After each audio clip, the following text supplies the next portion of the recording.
Jules and Miriam Bucher assembled this material. I want to show you these pictures because I believe that Argentina is of vital importance to you and to me and to every other American citizen. For Argentina is outstanding in wealth and progress in South America, a leader on her own continent, and a rival of the United States in the affairs of the Western Hemisphere.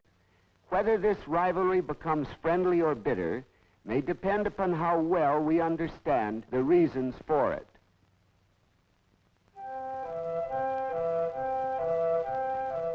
Argentina has the towering Andes on her western border, and rocky, arid hills in the south, a long, vulnerable coastline on the east, and running from the broad center of the country north toward Paraguay, nearly 100,000 square miles of natural pasture land, the pampas. The people of Argentina are much like us, more perhaps than any other people in South America, spirited, aggressive, energetic, proud of their heritage and their personal accomplishments. But there are underlying differences between us and these people, for their roots are deep in the old world culture of Spain and France and Italy. More than that, the Spaniards who settled here were soldiers and adventurers seeking gold, while New England was colonized by farmers and tradesmen seeking freedom.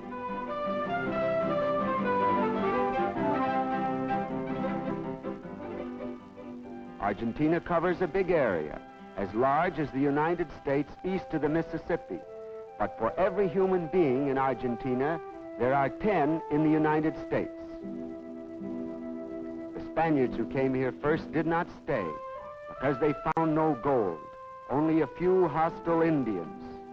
Not for many years did the Spaniards, and after them the English, Italians, and Germans, realize the riches that lay in the earth of Argentina. The first permanent settlement was in 1580, but even in 1800, there were only 1 million people in the entire country.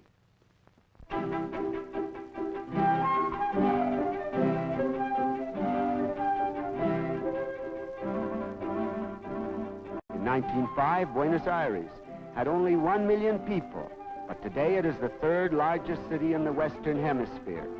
Far from the traditional picture of a lazy Latin American capital, it is brisk, modern, and magnificent. Its crowded traffic, left-hand drive as in England, its handsome streets and business buildings combine to give the casual visitor the impression of a great European capital.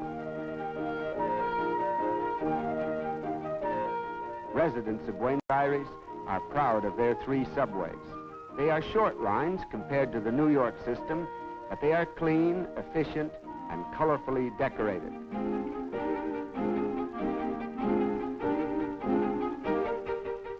Buenos Aires has smart shops, as fine as those of London and New York, and expensive too.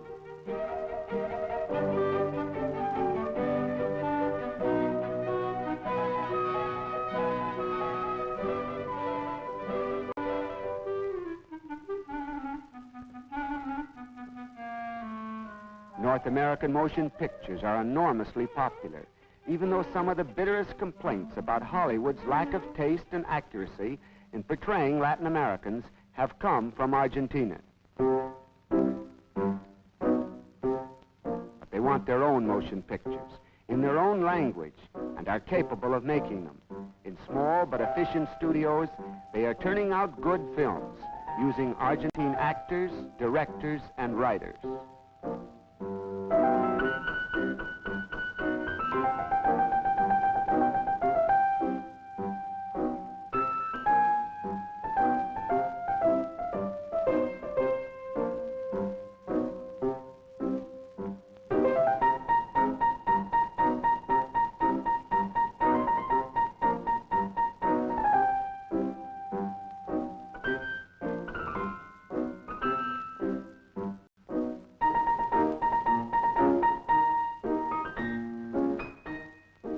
All of Buenos Aires is not fine and modern. This is the Boca, an old and gaudy but picturesque waterfront section, lined with cheap shops and cafes and dance halls. Cabarets is uptown, but gaudy too, and more popular with gay young Argentines than with their conservative elders. More important to the cultural life of the country is the Teatro Colón, where great singers and musicians have come from all over the world.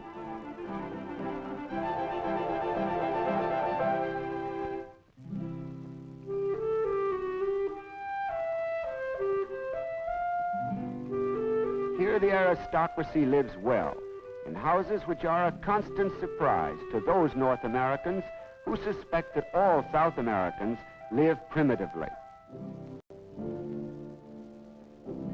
But the old families of the nation live conservatively and graciously.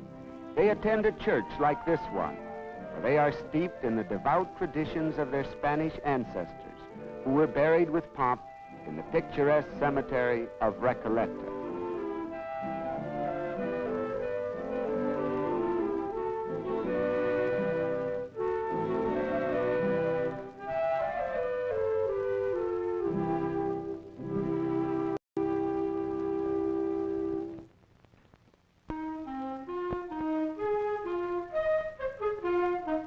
Argentina's government is modeled on that of the United States, with a president, a Congress, powerful provincial governors, and a constitution which, with few exceptions during 80 years, has protected the rights of free speech, free press, and free assembly.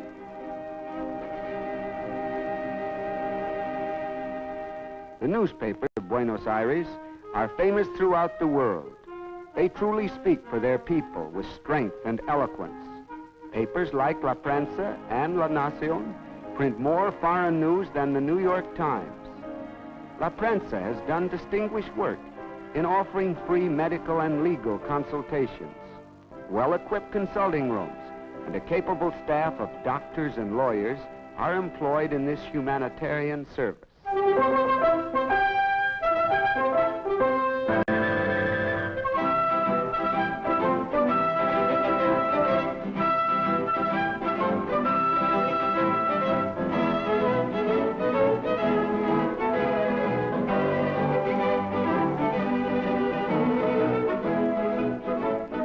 Argentina has long tried to steer clear of Europe's troubles, but she is wise enough to know that she may not always succeed. So she looks to her defenses, trains her men, and prepares with the largest and strongest military force in South America to defend her land.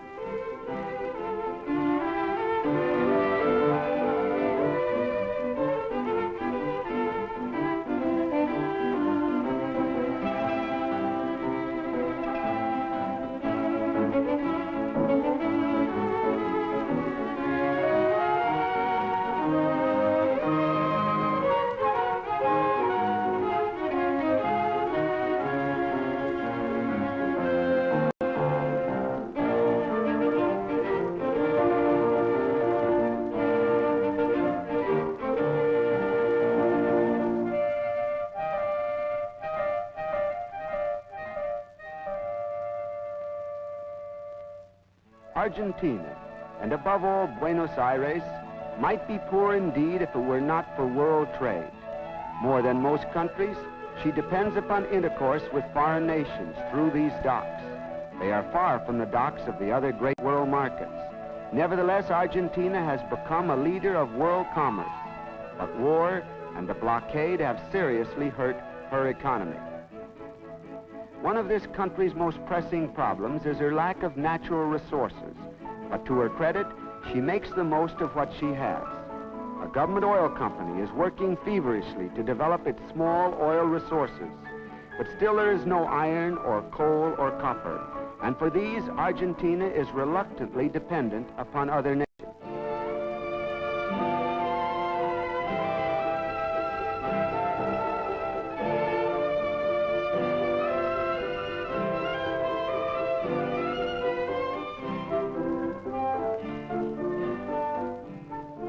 Having few rich mineral resources of her own, she is naturally confined to light industry, like shoes and textiles, But even this machinery must be imported.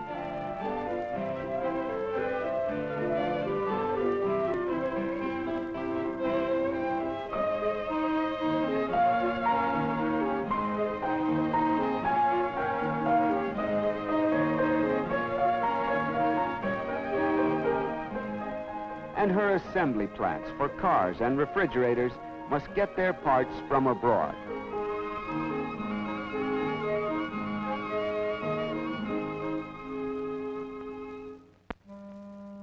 A national custom is the barbecue, here called an asado, a glorified meal in the gaucho manner, where 1,500 pounds of meat are being consumed by 500 people with only bread and wine.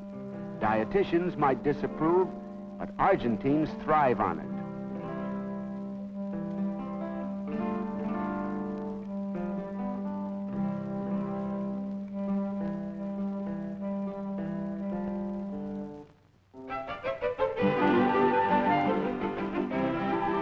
Though the wealthy city dwellers have always looked to Europe for cultural guidance, many intellectuals are now becoming interested in their own colorful traditions, such as the songs and dances of the gaucho.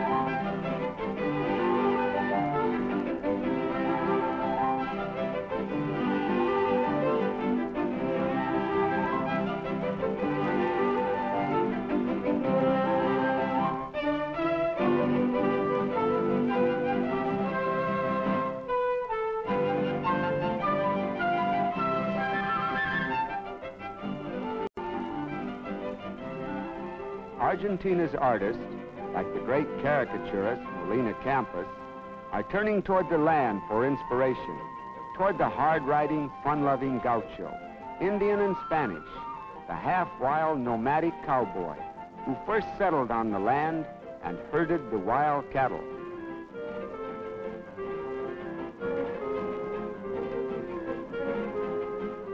Even his sports are affectionately pictured by Campos, like his hunting of the wild ostrich with the bolo, a kind of sling made of two balls tied together on a leather thong.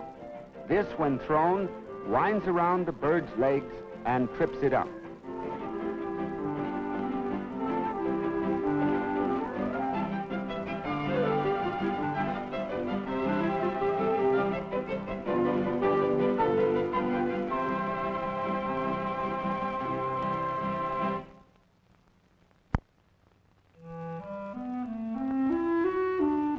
Ostrich hunting is only a game, and the great estancia is a working proposition. Here is a ranch of 10,000 acres, 6 miles long and 3 miles wide, the sort of minor kingdom the land-owning aristocracy is fighting to preserve, for it is the very heart of Argentina. This is an agricultural country without an agricultural population, as we know it. They do not need many farm workers, because a single gaucho can take care of 1,000 cows. A sort of feudal system has been preserved here. The wealth of the owners is great. The life of the peons is hard and bleak, despite the fertility of the land.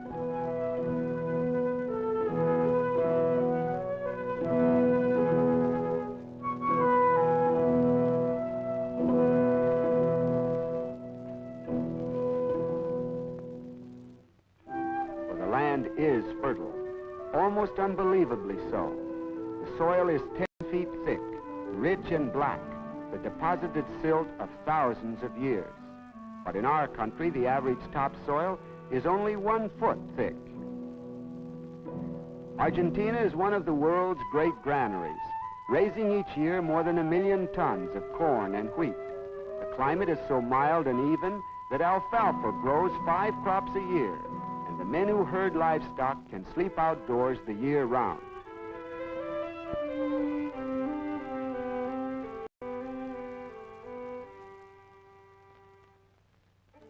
There are 4 sheep for every human being in Argentina. Lamb and mutton and wool enough for half the world. Brought here originally by canny sheep herders from Scotland.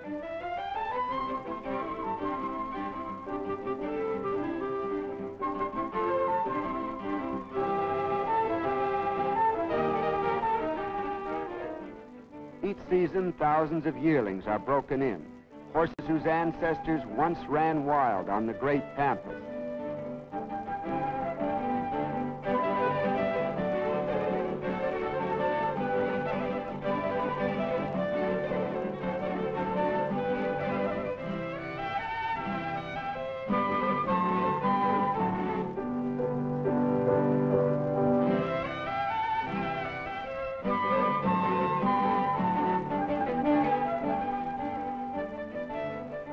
Here are the owners at luncheon, big, hearty men, eating a heavy meal of meat, bread, wine, and fruit.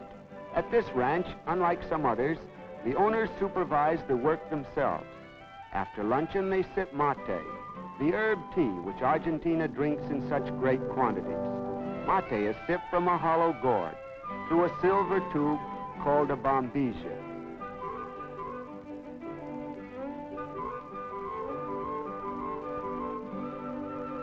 They are concerned with Argentina's greatest problem, her cattle.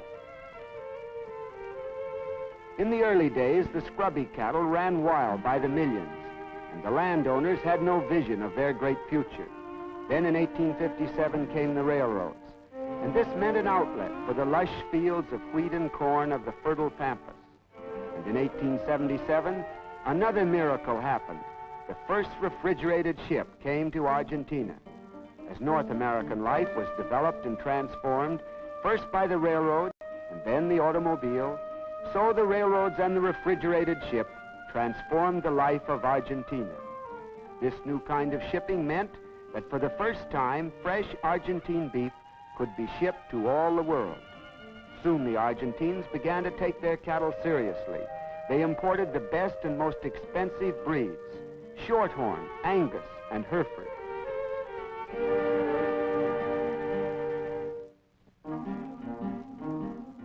Over $1 billion in British capital was invested in the railroads to carry the beef and the grain to shipping centers.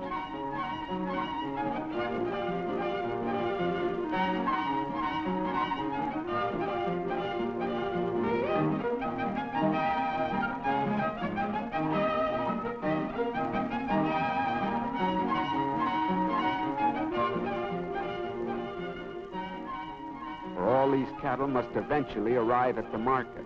And the great markets are in the city, like this Mercado near Buenos Aires.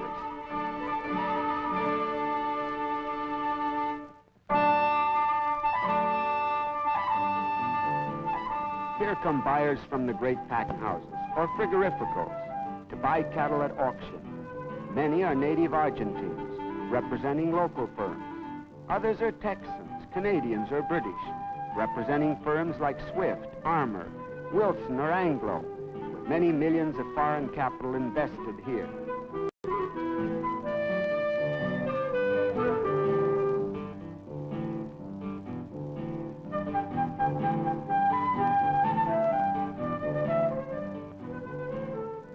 And although American capital is here, plus American management and machinery, none of this chilled or frozen beef can be sold in the United States.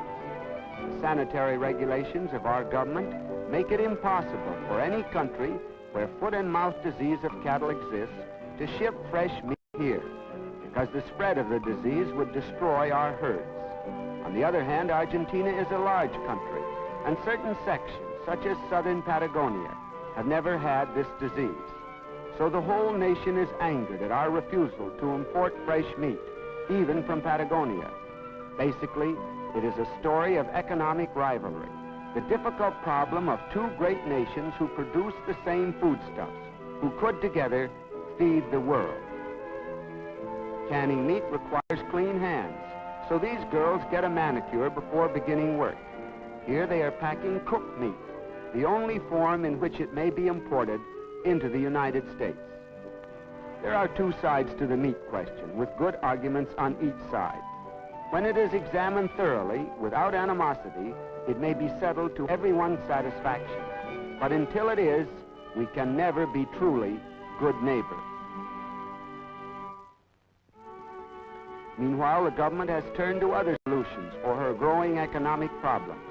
Smaller, specialized farms and clearinghouses for their products are being established, like this modern dairy, which buys milk from neighboring estancias and bottles it for sale in the cities. Here is dried milk being prepared for export. Eggs are also being shipped abroad.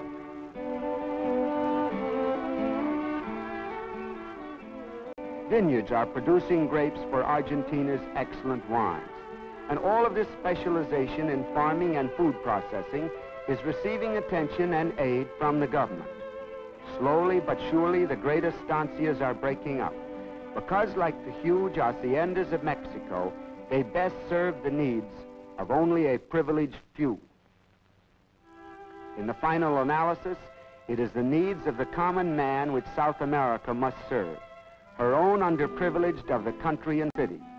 And she is slowly turning her eyes away from Europe, back to her own hemisphere. In this critical period, when a new price has been put upon earth and the food it yields, Argentina is reevaluating her own land and the people.